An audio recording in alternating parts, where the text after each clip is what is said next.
जय श्री राम। शंखनाद में आपका स्वागत है।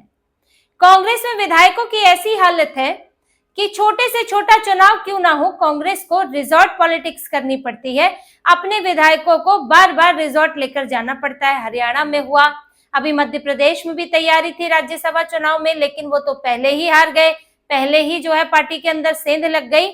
लेकिन अब कर्नाटक में भी यही हो रहा है। कर्नाटक में कांग्रेस अपने विधायकों को उठाकर रिजॉर्ट में ले जा रही है और 18 जून तक के लिए वहां रखने वाली है।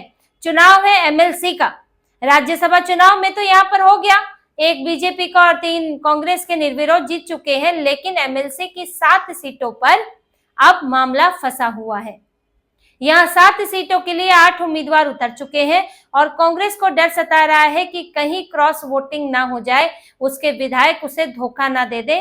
इसीलिए ना तो जेडीएस ना बीजेपी ने अभी रिजॉर्ट पॉलिटिक्स की है, उन्होंने अपने विधायक कहीं नहीं भेजे हैं, लेकिन सबसे ज्यादा डर कांग्रेस को है और कांग्रेस ने विधायक दल के नेताओं की बैठक की। उसके बाद विधायकों को उठाकर वंडरला अम्यूजमेंट पार्क रिजॉर्ट में ले जाया जा रहा है और वहां पर 18 जून तक रखा जाएगा। फिर सीधे वोटिंग के दिन उन्हें यहाँ बेंगलुरु लाया जाएगा। अभी एमएलसी में जो एमएलसी सीटें होती है, विधान परिषद की सीटें, एक विधानसभा एक विधान परिषद, अब 7 सीटें हैं। उसमें कौन कितनी जीत सकता है? देखिए, कांग्रेस ने यहाँ पर अपने 5 उम्मीदवार उतारे हैं और बीजेपी ने 2 और एक जेडीएस ने, यानी कि 8वां उम्मीदवार जो है वो जेडीएस की तरफ से है और टक्कर उन्हीं के साथ होने वाली है। कांग्रेस के उम्मीदवार कौन है? बीके हरिप्रसाद, ये इनके हरियाणा के प्रभारी भी थे, तिपन्ना कामाकनूर, पीवी मोहन, बीएस शिवन्ना, विनय कार्तिक प्रकाश। बीजेपी के लिंगराज पाटिल, रघु आर, जेडीएस के गोविंद राजू। अब इसमें जो मुकाबला देखने को मिलेगा वो विनय कार्तिक प्रकाश और गोविंद राजू के बीच होगा, क्योंकि पहले 4 कांग्रेस के जो उम्मीदवार हैं वो आसानी से जीत सकते हैं, बीजेपी के 2 आसानी से जीत सकते हैं, लेकिन जेडीएस के एक उम्मीदवार और यहाँ कांग्रेस के 5 उम्मीदवार के बीच टक्कर होगी। अब इसमें कितने वोटों की जरूरत है? एक सीट जीतने के लिए 28 वोटों की जरूरत है। फॉर्मूला क्या कहता है कि 222 कुल विधायक है, वैसे तो 224 है, लेकिन 2 सीटें खाली है।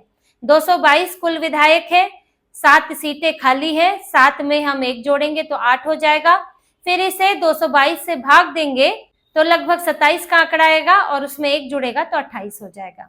ये फॉर्मूला है, चाहे वो विधायकों से जब चुनाव होता है एमएलसी का या फिर विधायकों से जब चुनाव होता है राज्यसभा का, तो यही फॉर्मूला लागू होता है। अब 28 सीटों के हिसाब से देखिए, कांग्रेस के पास 136 है, बीजेपी के पास 63 है और जेडीएस के पास इस वक्त 18 है। 5 जो है वो अन्य और निर्दलीय है। अब इस हिसाब से देखें तो 4 सीटें कांग्रेस बहुत आराम से जीत सकती है 112 विधायकों में, और आखिरी एक सीट जीतने के लिए कांग्रेस को 4 विधायकों की जरूरत होगी। इसके लिए 136 इनके पास है, 140 का आंकड़ा चाहिए।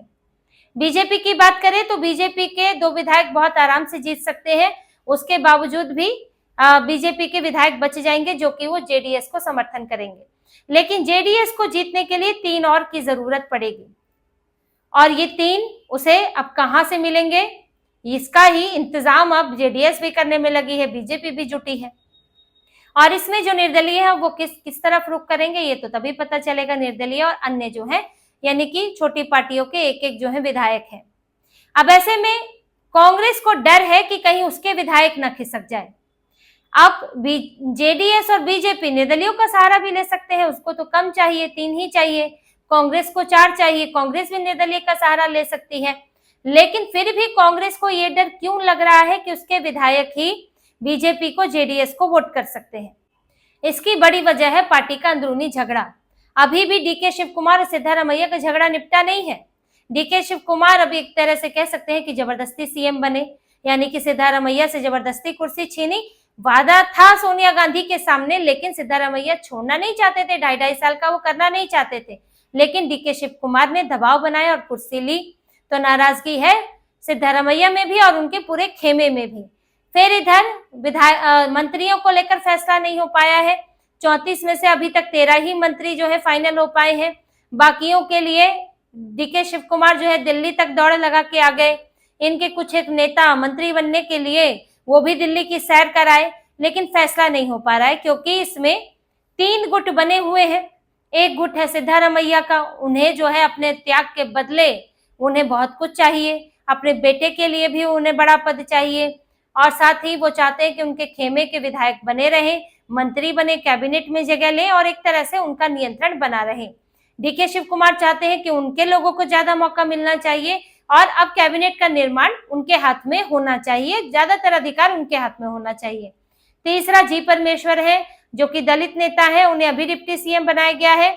अब जैसे सिद्धारमैया ओबीसी है, कुरुबा समुदाय से आते हैं, डीके शिव कुमार वोकालिका है, जनरल कैटेगरी से है, इसी तरह से जी परमेश्वर है और वो ये चाहते थे कि अगर सिद्धारमैया हटे तो किसी दलित को सीएम बनाया जाए ताकि कांग्रेस का हिंदू बांटो जो एजेंडा है वो भी प्रभावित ना हो और जी परमेश्वर जो है उनकी भी अपनी इच्छा पूरी हो, क्योंकि वो बार बार मुख्यमंत्री बनने की इच्छा भी जाहिर कर चुके हैं, लेकिन उन्हें बनाया नहीं गया।